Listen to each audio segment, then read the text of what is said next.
we're going to have to reassess this video of Azula, right? Why? Because I'm Azula's #1 attorney, that's why. I have made some observations. So we'll just watch it back because he's got some cool theme song.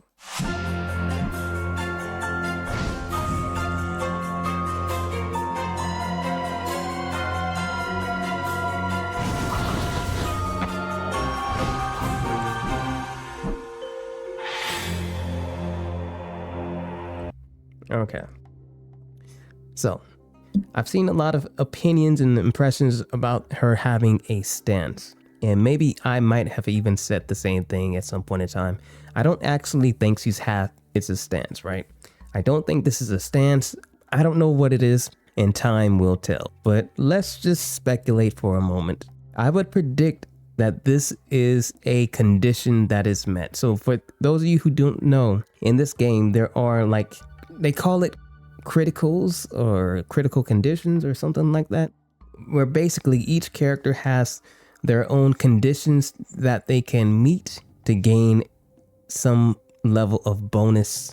And these are kind of like side quests during the fight, and they're all tailor suited towards the character's personality. Aang has this thing where he's like a pacifist, and Korra has this thing where she's like a hothead. Then you gain like a bonus of meter upon a completion. You only get this bonus once per round, right? So after you get it, then it's done for the entire round. So Korra, she has this thing where if she gets the first hit, she gets like the extra meter from doing that. And then there's like this other side branch of like critical hits, where they're in the same category, all give you a bonus super meter. But the critical hits act like lethal blows from Soul Calibur, where they enhance the follow-up combos that you can get. Big hit stop zooms in on a camera, and you get a big launcher of some sort, and you have a chance to go for an extended combo. These also happen once per round, I believe. Some might happen multiple times in a round, I'm not sure.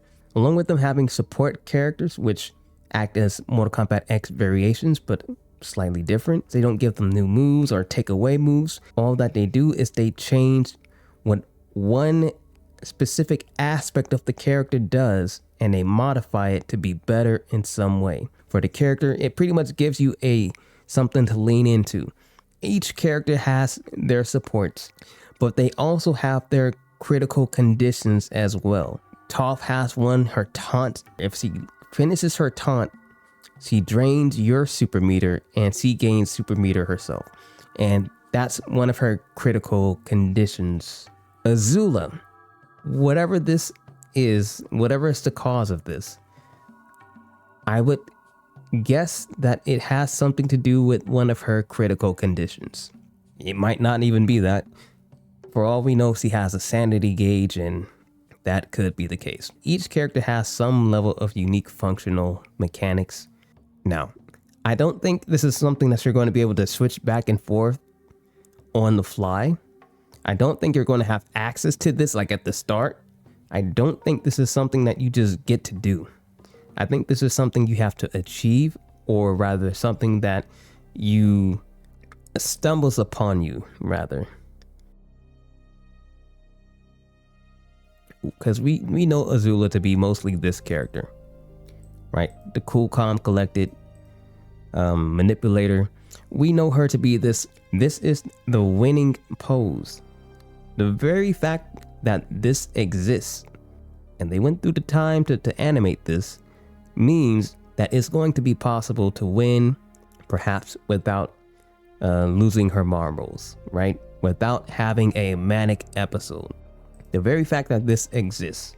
This blog doesn't say how the change happens. I don't think there's any sleight of hand either of hints. Azula's struggling states of mind have been captured in 2 polarizing gameplay toolkits. In focused mode, Azula is calculated, setting traps, controlling space, etc. All the good stuff. So it doesn't say anything, but it does says poised for the future. Poised future ruler. When I see the word poised, I immediately think of the flow gauge. Yeah, they don't slip up. They're not giving us any hints. Other than that, let's analyze what happens. They do play up the fact that a normal Azula is crafty, deceitful, manipulative, and precise. Throughout this entire clip, this is on display. First of all, we start off with the fact that Azula, in a better state of mind, has a drastically quicker walk speed. Look where they start off at. They're both about the same distance from whatever this island is in the middle. But look where the one on the left ends up.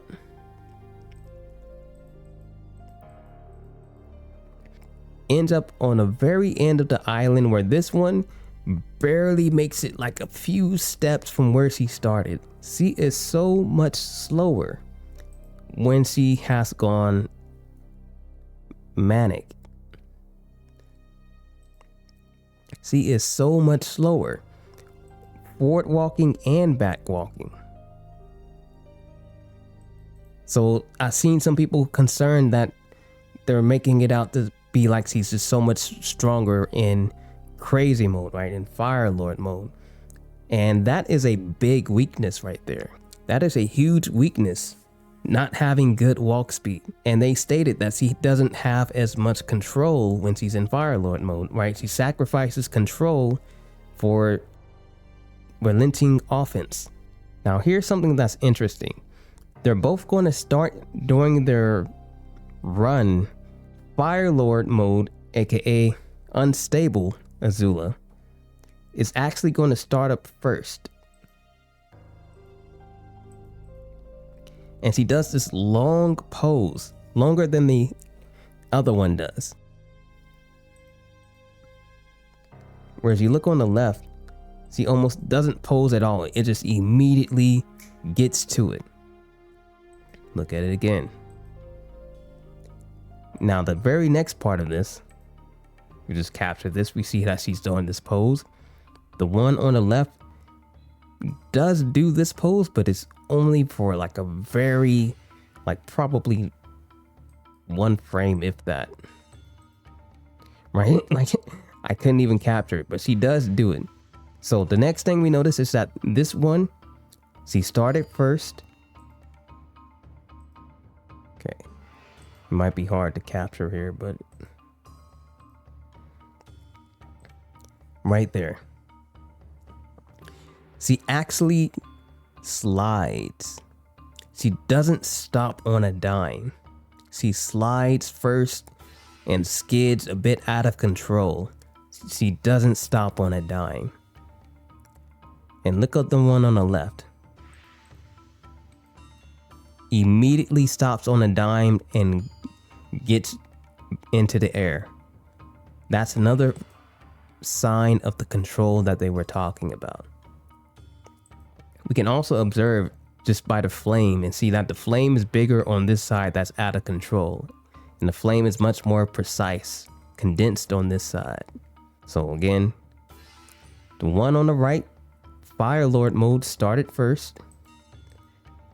Is out of control, does a little slide, looking a bit sloppy. One on the left is very precise. Somehow the one on the left is catching up to the one on the right.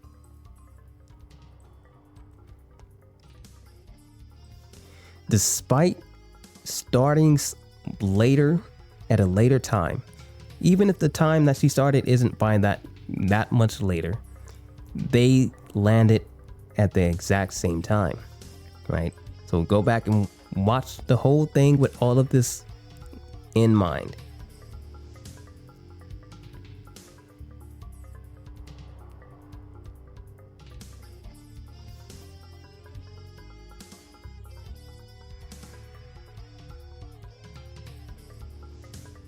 It's pretty much all I was able to get from this, but it does put something in perspective of what is happening with the two modes, right? It's not like one is just superbly better than the other. There is a level of control that is at play here. Now, how much this affects anything, you know, just have to play to see. We have to play to find out. You know, we might be getting footage of her sooner than later, but that's about wrapping up of what we've got from Azula. So we go from this, and we're going to immediately go to me talking about what I expect from her gameplay. So yeah, as far as characters that I personally want to see, and I think are, you know, just characters I want to see. That's really it. It goes Azula, Kyoshi, Amon. Bar none. Out of all the characters in the entirety of the franchise, these three are the ones I care about the most. That's kind of stretching it, but the ones I care about being in this game the most. That's what I meant. Other than that, it's Korra. Aang obviously has to be there. Zahir. I don't think Zahir is there. Oh, here she is. Here she is. Yeah, it'll probably go something like this. Kuvira will be an A tier. I'm okay with Ozai being ahead of Zahir. Toph kind of has to be there. Zuko has to be there. But I don't really like, you know, I'm not really. Characters that I want or that I care about being in this fighting game. I have to think with that in mind. Characters that I want to be in this fighting game and where I rank their importance to me for being in this fighting game. It will look something like that. Yeah, something like that so far.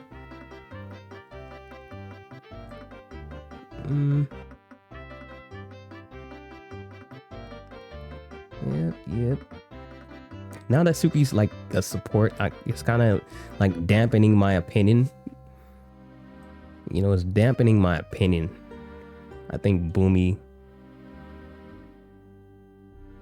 somewhere around here for me. Right. And then it's Wistful. It'll be like between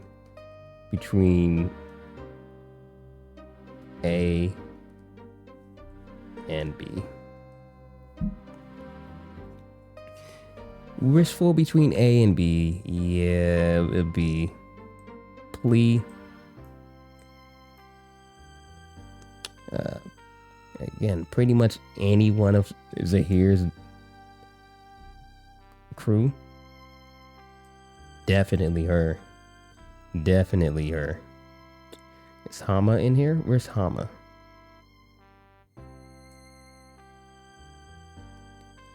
Yeah, I put Hama in the Wistful because I doubt that's going to happen. And definitely don't wish for this. Don't even put this guy on this list. The Archers? What about the Archers? That might be annoying, so let's just keep them out. I mean, they did fight Zuko, but he'd be like at the bottom of my list. Like, I'd rather have a generic firebender soldier. Yeah, without a doubt. Honestly,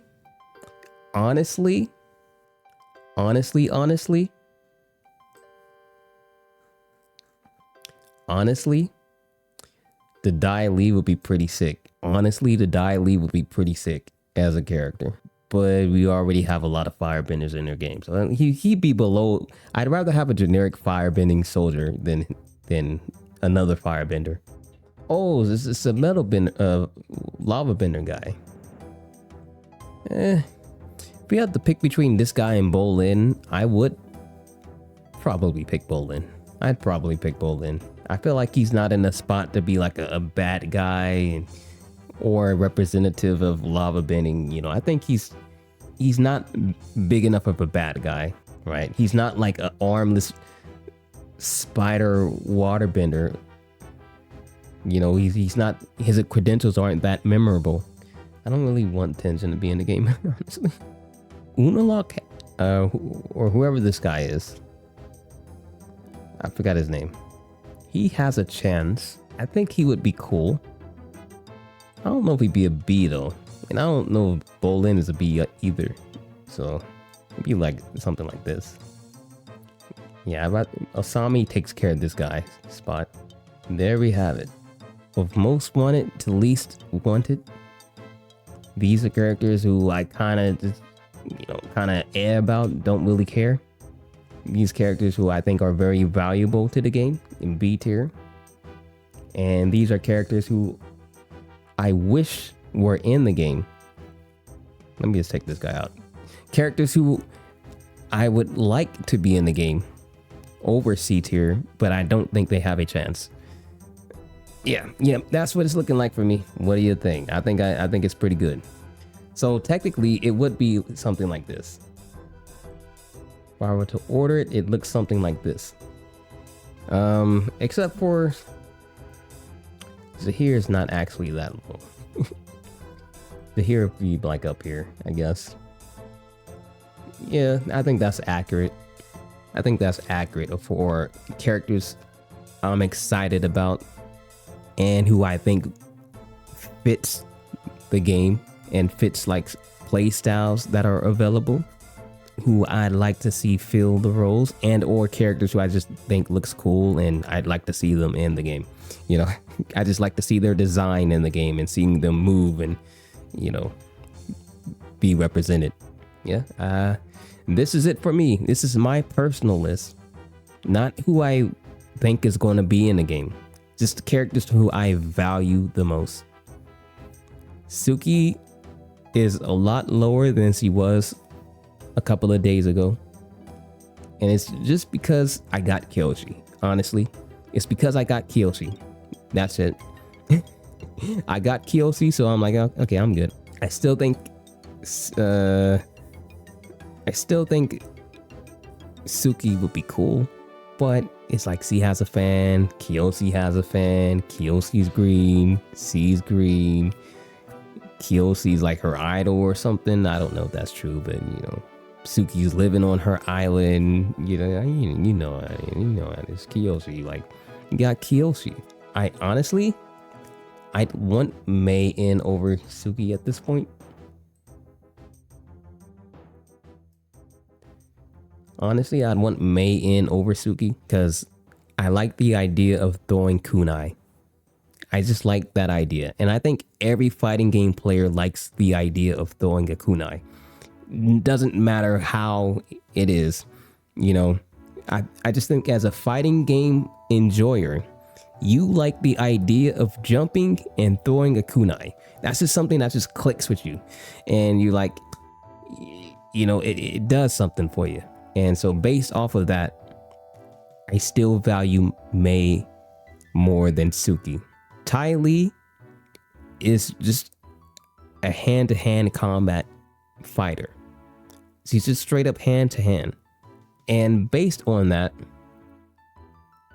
technically her spot is right up here next to Asami. Just based off of that. But it's like I put it down lower in the B tier because I don't believe anymore. I don't believe. She's not even deconfirmed, by the way. She's not even deconfirmed. We have not seen her as a support character yet. It has not even been shown. But I'm already dooming. I already have a gut feeling. But if she were on the table, if Ty Lee were on the table,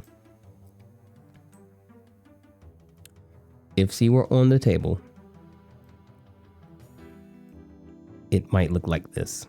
C's up there. Guitar is kind of low. Yeah, that's pretty good. It's pretty good. Okay, well, that's gonna do it for me. Let me know what you think. What characters do you want in the game? I've already got my two favorites in. My two favorites, living large, one to go. And another hopeful in the wings somewhere. Aang, even Avatar State Aang. I hope he has this outfit, by the way. Avatar State Aang, he's also in the game. I don't know if it's this Aang in the picture. I hope it is. That'll be dope if he has. The only reason I care is because I think Aang's default outfit is trash. The only reason I care is because Aang's debut outfit to me is garbage. I hate it. I hate it. This outfit is so much better. That's the main reason. He looks way cooler when he ditches that pajamas looking outfit. Korra, I would want her to have her season 4 outfit where she has like the arm sleeves. That would be pretty dope, but I don't know if they're going to do that. Probably not. But I think that's Korra's best outfit is with the arm sleeves. What I expect from these characters. Azula, what I expect, or at least what I hope to expect. I hope that lightning is a special move and not just a ultra. I have no doubt that it's going to be an ultra, but I also hope that she has a special move version of it where she can just fire it out in neutral, where maybe she has to charge it up, then she can just start firing it out. Right? Maybe it's unblockable. Maybe it does a lot of chip damage. Maybe you have to parry it. Maybe something. Who knows? But I just want to be able to shoot lightning outside of a cutscene. That's it. That's all I want. That's all I want. Kyoshi. I don't know what I want from Kyoshi. I want her to be using her fans. I want her to be using her fans. And I want her to be using her fans mixed with earthbending, I guess. Yeah, I think that's what I want. Fans and earthbending. That sounds pretty cool. From what I've heard from the comics, she has this thing where she has lived a long life. She's studied and mastered this ancient technique of earthbending that allowed her to live centuries. And so she's lived like up to 200 extra years or something like that. So by that knowledge, apply that to her health pool, because characters in this game have different health pools, and she should be without a doubt the character with the most HP in the game. Lean into the fact that Kyoshi is basically Gogeta Super Saiyan 4 of the Avatar franchise. And she's like, everybody just presumes and assumes that she's the strongest of them all, and she's so much so that people are trying to like take her down and like try to deny it, be like, oh, well, all the avatars are the same, but technically it's the same person. Technically the next one is stronger than the previous, so she's actually not the strongest. Come on, man, cut the cap. Even if they were stronger, right, the avatars were stronger with each successor, you still have to reach the potential. From what I am aware of, Kyoshi is the only one who reached a potential that high. So even if they are the same person with the same abilities, and as time goes on, naturally, you take the foundation of what was built before you, but did they reach their maximum potential? You can be as strong as you want it, but can you reach the potential? And so I think it's a case to be made that Kyoshi had reached the highest point of an avatar. Even if she's not the strongest, she's not inherently with the most potential, because the one following her includes her on top of whatever they got. That speaks more about what Kyoshi did to me, in my opinion. If you have a legend and a myth, might as well just go with it. It's only going to enrich the lore. It's like, you might as well just go with it. Amon's a tricky one because his character, in order to include his abilities, you have to like spoil part of the character, which I guess this game doesn't really mind. He's a waterbender who joined this resistance group against bending, and he hides it from his clique. A master waterbender and a bloodbender. So good of a waterbender that he can bloodbend without a full moon being present. And he's able to use blood bending to take people's bending abilities away. His ultimate would be him putting that thumb on your forehead, twisted it, and then taking your bending away, right? So now you have to fight him. I don't know how that will work, because characters, that wouldn't work at all. That would not work at all, because characters in this game have bending tied to their normals. So it wouldn't work. The only way for that to work would be if he just stopped you from attacking altogether, right? On some noob Cybot type of shit. But that's the only way I can see that working, because bending is tied to their normal attacks. Amon technically would not be able to use that ultra. Ty Lee also wouldn't be able to do that. So Ty Lee and Amon, their ability, Ty Lee could work, because Ty Lee actually immobilizes you. He actually immobilizes you. Amon, being a grappler, he does walk at you. He's like Michael Myers. He does a lot of walking, right? That's his thing. He's just a slow walking. He doesn't care about what you got loaded in a chamber. He doesn't care. He's just going to walk towards you. He's going to get you, right? And then he blood bends you, right? That, I guess that could be his thing, just blood bending. Make him the blood bender of the game. We already got core.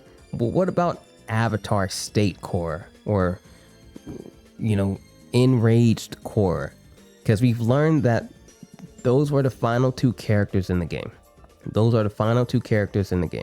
Avatar state core and avatar state Aang. People think that might be a wasted spot, but I was hoping for it the entire time, because it looks like core is the core from season 3, where after she gets poisoned and they try to force her into the avatar state so that they can kill her.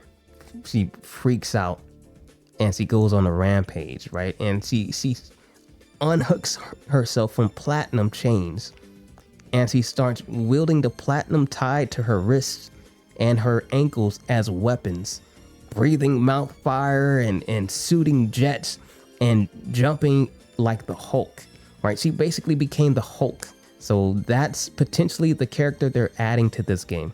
The character who went on a rampage, and she appeared multiple times even after this arc. So it has a very good chance of it being this version of her hooked up, chained. Like it was a very big part of the following season, right? Even after that, it was still a character moment for her in season 4, where she even had to fight her, and even well deep into season 4. So this has a very good chance of being the enraged Hulk version of Korra with the chains tied up. And if that's the case, she's going to play very differently. Aang, on the other hand, Avatar State Aang, my only hope for him is that he doesn't use his staff.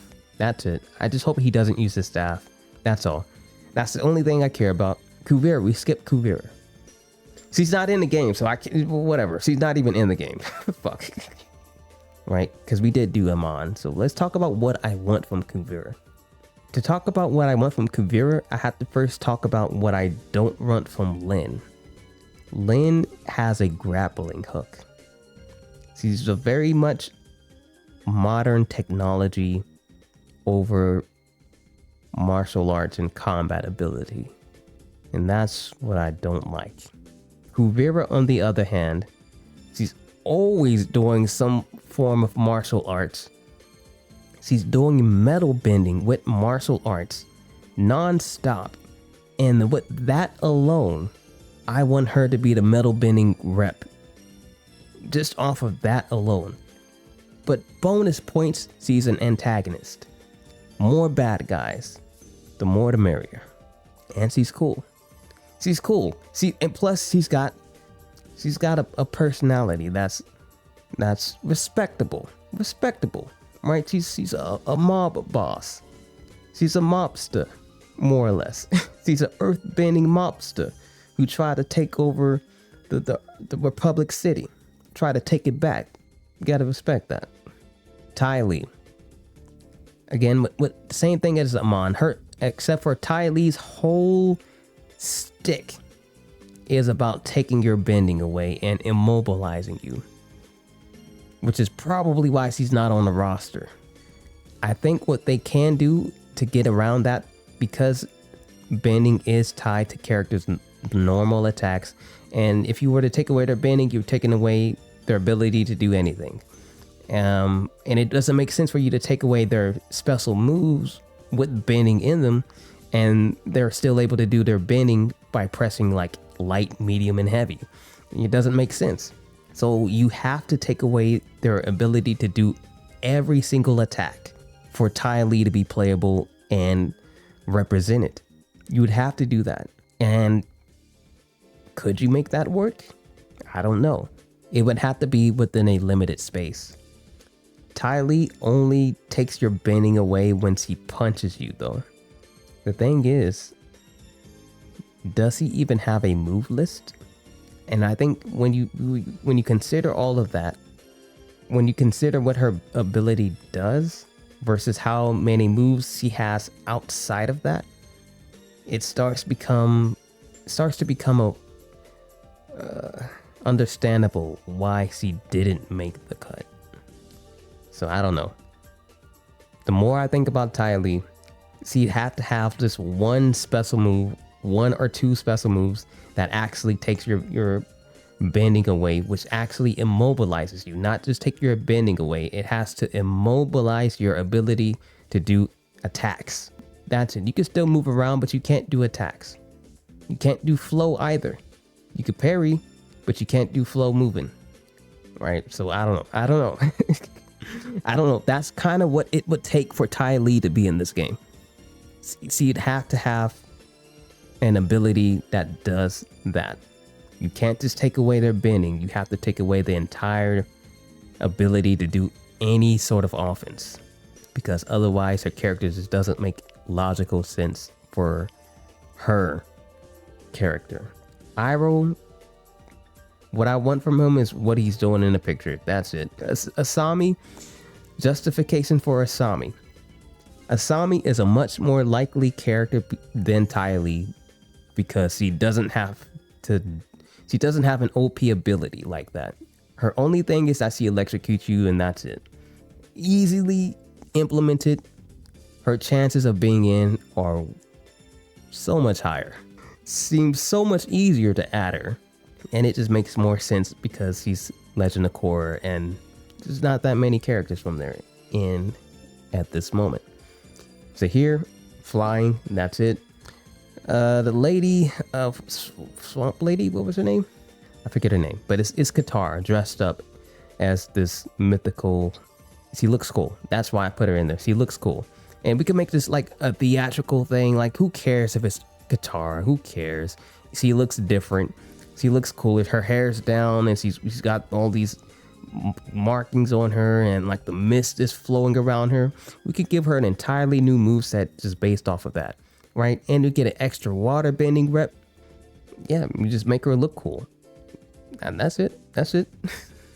That's all. Plea, it's pretty obvious. So obvious I won't even go into a detail about it. Octopus spider lady, again, it's pretty obvious.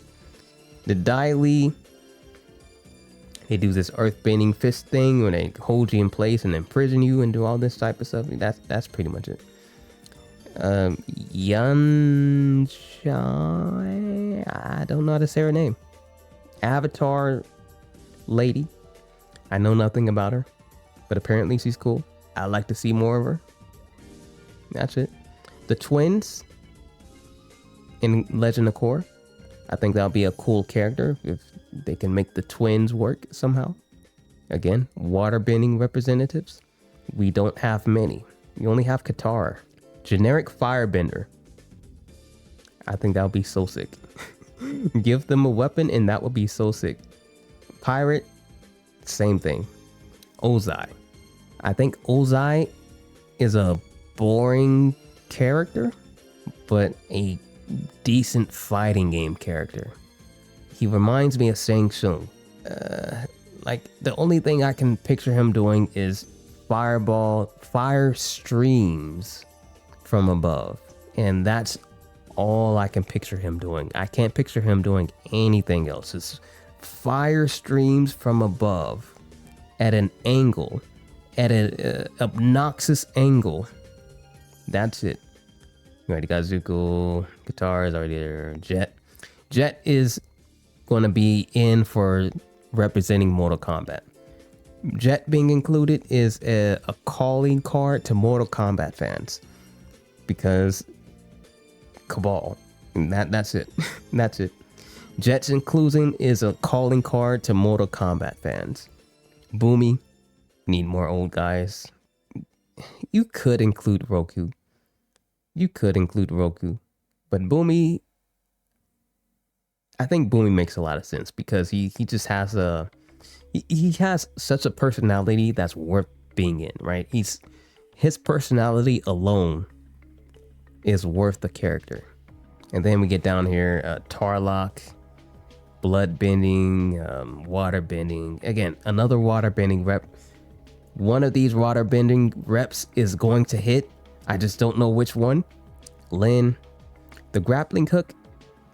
I'm not against Lynn. I'm against her getting in before Kuvira. That's all. May, every fighting game player wants, even if they don't play this type of character, they all want to see a kunai being thrown from a jump. It doesn't even matter if it is a character they play or not. It's just something that is instinctive. Suki,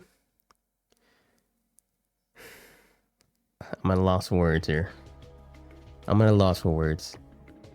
Okay, hear me out. If Ty Lee is unable to get in, because how the hell do you even make her in this game? And if May doesn't get in because, I don't know, they don't know if she has any other move other than throwing a kunai, then that leaves the door for Suki to get in, because she does have moves. She does appear multiple times. She has multiple fights with and without her fan. Oh yeah, because she's a hand-to-hand combat rep. She's a hand-to-hand combat person. So yeah, that could be her. Yeah, sure. Why not? Bolin. Lava. That's pretty much it. Lava. He's probably going to be a goof character. Probably going to be a grappler. Almost definitely is going to be a grappler. Yeah, that's kind of what I expect from everybody. What I really expect is from Tarlock or Unalak to make it. Unalak seems like a character who's going to make it. I don't see how you can resist putting the dark avatar in the game, right?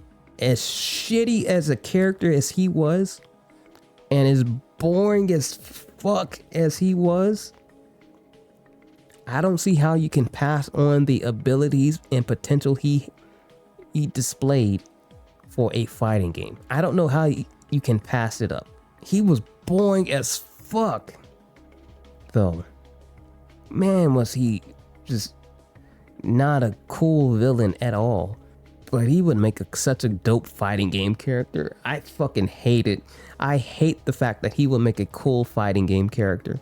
I hate it so much. He would make a dope character. But would he be better than Tarlock? Would Unalak be better than Tarlock? The jury's still out on that one. They're both not better than Amon, so who cares? Who cares? Just let Amon, just fucking give Amon the water bending. Who fucking cares? Let Amon do it. Let me know what y'all think. That wraps it up for me. My expectations for these characters, my semi breakdown of Azula, and we are going to be out.